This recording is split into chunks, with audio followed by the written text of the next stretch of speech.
Ngayong araw ipapaliwanag ko ang isang drama at fantasy movie na galing sa isang Japanese anime.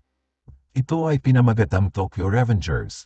Sa umpisa ng movie ay makikita ang ating bida na si Takemichi Hanagaki. Nagtatrabaho siya sa isang convenience store kung saan lagi siyang pinagtatawanan dahil isa siyang loser sa buhay. Nakita niya sa balita na may namatay na magkapatid dahil nadamay ito sa labanan ng Yakuza at isang gang na tinatawag na Toman. Matapos ang kanyang trabaho ay pumunta siya sa train station upang makauwi na. Subalit isang lalaki ang tumulak sa kanya kaya't nahulog siya sa riles ng tren. Bago siya mabangga ay nangyari ang hindi niya inaasahan. Nakabalik siya ngayon sa pagiging estudyante at nakita niya ang kanyang mga kaibigan. Ito ay sina Akon, Yamagishi, Makoto at si Takuya. Tinatawag nila ang kanilang grupo na Mizuhai 5. Subalit hindi pa rin siya makapaniwala at sinabi ng flashback lamang ito bago siya mamatay, bagay na tinawanan na lamang ng kanyang mga kaibigan. Pinaliwanag sa kanya ng mga ito na upang makagawa ng pangalan ay kailangan nilang harapin ang mga sophomores ng Shibuya High. Kinuha niya ang kanyang cellphone upang tawagan ang kanyang pinsan na si Masaru, at dito ay nakita niyang nakabalik siya sa araw na July 2, 2010. Nakarating sila sa Shibuya High at dito ay ginamon nila ang mga sophomores. Subalit nabigla sila nang makita si Kayumasa, isang miyembro ng Tokyo Magi Gang. Dumating si Masaru subalit hindi pala sila nito matutulungan dahil isa lamang itong utusan ni Kayumasa. Dito ay naaralan ni Takemichi ang nangyari sa nakaraan. At pinaliwanag niya kay Ako na kapag lumaban sila ay magiging alipin sila ng Toman. Sinubukan nilang tumakas subalit huli na ang lahat. Dinugbog sila ng mga ito. At dito ay sinabi ni Kayumasa na mula sa araw na iyon ay alipin na sila ng Toman. Dito na nagsimula ang pagiging miserable ng kanyang buhay. Pagkatapos ay pumunta siya sa bahay ni Hinata Tachibana, ang kanyang girlfriend. Ilinisan nito ang kanyang sugat bago siya umuwi. Samantala habang pauwi ay nakita niya si Naota Tachibana, ang kapatid ni Hinata. Sinabi niya dito na nag-time travel siya pabalik, at silang magkapatid ay mamamatay sa July 1, 2020, ito ay dahil sa Tokyo Magi Gang. Banilina niya itong protektahan si Hinata at nang hawakan niya ang kamay nito ay muli siyang nag-time travel. Nagising siya sa isang hospital kung saan nalaman niyang hindi siya namatay. Dahil sinagip siya ni Naoto bago siya mabangga ng tren. Habang pauwi ay naitanong ni Takemichi kung bakit buhay pa rin ito. Pinaliwanag nito sa kanya na pinaniwalaan niya ang sinabi niya noong July 2, 2010 kaya't buhay pa rin siya. Nag-aral siya upang maging detective dahil nais niyang protektahan ang kanyang kapatid, sa kasamaang palad ay nabigo siya. Sinama niya si Takemichi sa kanyang bahay at dito ay pinaliwanag sa kanya kung gaano nakalakas ang Toman. Nakita niya si Manjiro Sano o mas kilala sa tawag na Mikey, ang leader ng Tokyo Magi Gang. Sinabi nito na hindi lalakas ang Toman kung hindi nito nakilala si Kisaki, ang leader ng Mobius. Inutusan niya si Takemichi na mag-time travel papunta sa July 2010 upang pigilang magkakilala ang dalawa. Naniniwala siya na mabubuhay pa si Hinata kapag nagawa niya ito. Kinawakan nito ang kanyang kamay at muli ay nag-time travel si Takemichi. Nagkamali siya na nasa isang gladiator match na binuo ni Kayumasa. Dito ay naalala niyang sinaksak ni Akon si Kayumasa sa araw na July 7, kaya't pinigilan niya itong lumapit kay Kayumasa. Sinabi niyang siya na ang bahala at hinamon niya si Kayumasa ng one-on-one. Sinabi niyang kapag nanalo siya ay kailangang ipakilala nito sa kanya si Manjiro Sano. Subalit sadyang malakas si Kayumasa kaya't nabubog lamang siya. Dahil hindi pa rin sumusuko si Takemichi ay kinuha ni Kayumasa ang baseball bat upang tapusin na siya. Subalit natigil ang mga nanunood nang dumating si Draken, ang kasalukuyang kanang kamay ni Mikey. Kinuha nito ang bat kay Kayumasa at pinayoko ito dahil nasa harap nila si Mikey. Samantala nilapitan ni Mikey si Takemichi at sinabing mula sa araw na iyon ay magkaibigan na silang dalawa. Dahil si Kayumasa ang pasimuno ay isang sipa ang natanggap nito mula kay Mikey. Nagulat ang lahat dahil ang malakas na si Kayumasa ay bumagsak na lamang at nawala ng malay. Bago umalis ang dalawa ay nagpaalam si Mikey kay Takemichi. Habang pauwi ay nagpasalamat sa kanya si Akon dahil pinigilan niya ito, at dahil kilala na siya ni Mikey ay hindi na sila pwedeng apihin. Pagkatapos ay pumunta siya sa festival upang samahan si Hanato manood ng paputok. Hahawakan sana niya ang kamay nito, subalit sa di inaasahang pagkakataon ay kamay ng kapatid nito ang kanyang nahawakan. Dahil dito ay muli siyang nag-time travel papunta sa kasalukuyan. Dito ay pinaliwanag sa kanya na sa kaparehong araw at oras siya bumabalik sa tuwing nag-time travel siya. Sinabi ni Takemichi na nakilala na niya si Mikey subalit hindi pa niya nakikita si Kisaki. Biglang nagbago ang isip nito at ngayon ay inutusan siya nitong bumalik upang patayin si Mikey, nang sa ganon ay hindi na nito makikilala si Kisaki.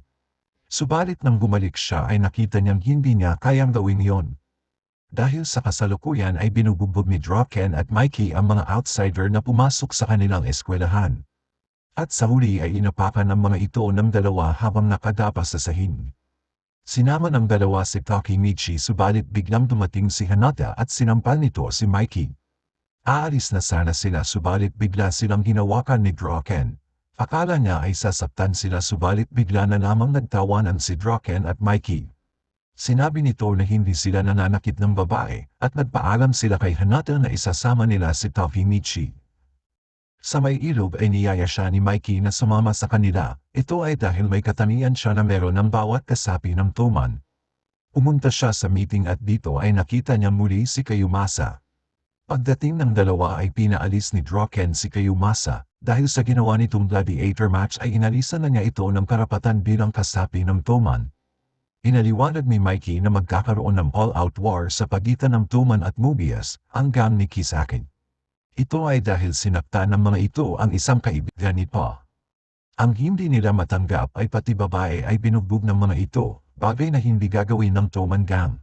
Tinanong ni Mikey kung sino sa mga ito ang ayaw sumama, subalit lahat ay nagkasundo na panagutin ang Mobius.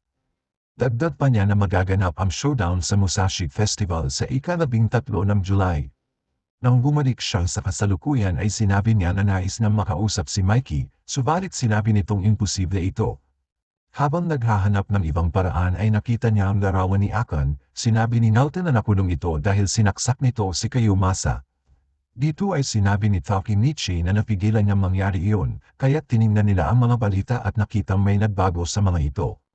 Pinuntahan niya ang lugar kung nasaan si Akon at nagulat siya nang sinabi nitong inaasahan na niyang darating siya. Pumunta sila sa rooftop at dito ay inamin ni Akon na siya ang tumulak kay Takemichi sa train station. Pinaliwanag nito sa kanya na mula nang mamatay si Draken ay nagbago na si Mikey, dahilan upang sumama ito kay Kisaki. Napagtanto ni Akon na may kakayahan siyang mag-time travel, kaya't bunirinan siya nitong iligtas ang lahat sa kanyang pagbalik sa nakaraan. Pagkatapos ay nagpahulog ito mula sa rooftop. Umuwi siya ng bahay at pinahanap niya kung paano namatay si Draken. Sa kasamaang palad ay hinawakan nito ang kanyang kamay, kaya't nag-time travel siya nang wala pang impormasyon. Nagising siyang nagbabike kasama si Akon, bagay na ikinatuwa niya. Nagmadali niyang pinuntahan ang bahay ni Hinata, subalit nadismaya siya dahil sinabi nitong nasa Hawaii ang kanyang kapatid. Dito ay nabanggit sa kanya ni Hinata na pupunta sila kinabukasan sa Musashi Festival. Naalala niya ang sinabi ni Mikey na magkakaroon ng riot sa Musashi Festival sa ika-13 ng July. Inuntahan niya ang hospital kung saan nagpapagaling ang babaeng kaibigan ni Pa. Nakita niya dito si Mikey at Draken na humingi ng tawad sa magulang ng babae. Sa unang pagkakataon ay yumukod si Mikey, ito ay dahil sa mga sinabi ni Draken. Humingi ng tawad si Mikey kay Draken at nagpasalamat na ito ang nasa tabi niya sa mga oras na yun. Dito ay napagtanto ni Takemichi na si Draken ang kanyang pag-asa upang hindi mabago si Mikey at ang Toman. Pumunta siya sa isang abandonadong lugar upang kausapin sina Draken na huwag ituloy ang laban sa Mobius. Subalit wala na silang magagawa dahil dumating na ang kalaban. Dito ay nakilala nila si Osanai, isang leader ng Mobius at ang nanakit sa kaibigan ni Pa. Hinayaan nilang si Pa ang lumaban dito, subalit nabugbog lamang ito dahil isa palang boxer si Osanai. Inutusan niya si Mikey na pigilan si Pa dahil namhihina na ito, subalit sumagot ito na hindi pa sumusuko si Pa. Dahil hindi na kayang lumaban si Pa ay hinarap ni Mikey si Osanai. Sa isang atake lamang ni Mikey ay bumagsak ito at hinamon ang iba ngunit natakot ang mga ito. Subalit nakadampot si Osanai ng basag na bote at sinubukang saksakin si Mikey. Biglang sumulpot si Draken at inakala niyang dito namatay si Draken. Buti na lamang at nahawakan nito ang bote, pagkatapos ay binugbog ito ni Draken. Habang pauwi ay inakala niyang ayos na ang lahat dahil hindi namatay si Draken. Samantala pumunta si Takemichi sa festival upang samahan si Hinata. Habang namamasyal ay nakita niya ang mga Mobius kaya't nagpaalam siya kay Hinata. Dito ay nakita niya si Kayumasa na nakadamit ng Mobius. Binigay ng isa dito ang isang patalim at pinaalalahanan si Kayumasa na saksakin si Draken kapag bumagsak na ito. Dito ay napagtanto niyang si Kayumasa ang sumaksak kay Draken. Subalit nahuli siya ng Mobius at binugbog siya ng mga ito. Samantala makikita si Draken na mag-isa at hinihintay si Mikey. Sa kabilang dako ay naghihintay naman si Mikey kay Draken kasama ang gang. Dito ay naisip ni Mikey na naisihan sila ng kalaban at nagmadaling malis upang puntahan si Draken. Habang nakasakay sa kanyang motor ay nakita niya si Kisaki. At sinabi nitong siya ang dapat kasama ni Mikey hindi si Draken. Samantala si Draken ay pinagkaisahan ng kalaban, subalit lumalaban pa rin ito na parang nasisiyahan sa nangyayari. Sa kabilang dako ay nakita ni Hinata si Takemichi at ito ay tinali ng tape ng grupo ni Kayumasa. Hinalakas nito ang kanyang loob at pinulungan siyang makaalis upang magawa ang dapat niyang gawin. Pinaalaala nito sa kanya ang una nilang pagkikita at sinabing nagustuhan niya ang lakas ng loob ni Takemichi. Sinabi niya kay Hinata na magkikita pa sila makalipas ang 10 taon at nagmadali siyang umalis. Samantala sinabi ni Osanai kay Draken na sumuko na ito dahil wala itong laban sa kanila. Subalit dumating si Mikey at kasama nito ang buong Toman. Dito ay nagsimula ang madugong riot mula sa dalawang panig. Marami ang Mobius kesa sa Toman subalit hindi ito alintana sa kanila. Dumating si Takemichi at hinanap niya si Draken. Subalit mula sa likod ni Draken ay lumabas si Kayumasa at sinaksak nito si Draken sa tagiliran.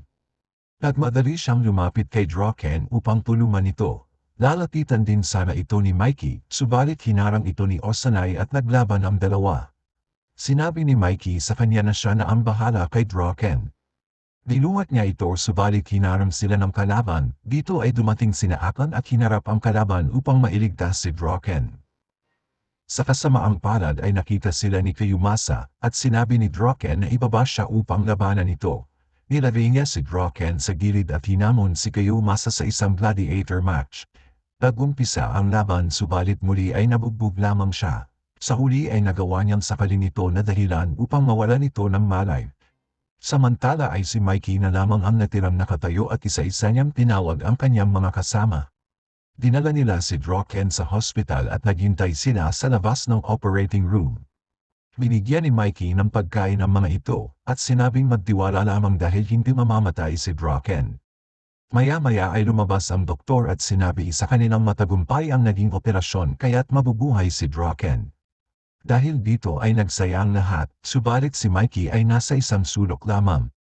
Dito ay nakita ni Takemichi na naiiyak ito dahil hindi nito kayang mawala si Draken.